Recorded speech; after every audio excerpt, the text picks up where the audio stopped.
Première étape, le château de Nantes pour un basculement du XIVe au XXIe siècle.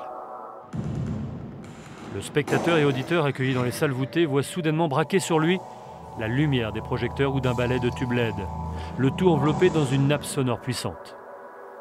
Il n'y a pas vraiment de limite, le seul matériau c'est la fumée qui matérialise la lumière, alors que Horizon c'est plus un objet qu'on regarde de face.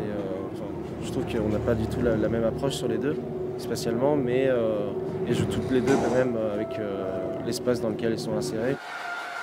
Les artistes ont carte blanche pour jouer avec la lumière, thème du festival Scopitone, associé au son et au mouvement. Nantes est le point de rendez-vous d'invités multimédia venus d'un peu partout et inspirés par les technologies d'aujourd'hui. Ils peuvent être tantôt chercheurs, enseignants, étudiants même, développeurs, graphistes, pas mal d'architectes aussi. C'est des artistes qui travaillent sur des notions très transversales dans les disciplines, dans les genres et dans les formes artistiques qu'ils présentent ou qu'ils conçoivent. D'un lieu à l'autre, le son et lumière, toujours hypnotiques, s'amplifient ou s'adoucit.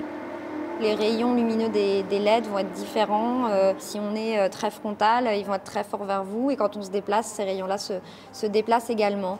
Donc voilà, de pas juste, ça a beau ne pas être une œuvre interactive, il y a quand même l'enjeu du corps du spectateur face à l'œuvre qui a son importance. Scopitone n'est pas qu'un monde peuplé de robots. L'humain est parfaitement accepté. Pour lui, l'entrée est même gratuite.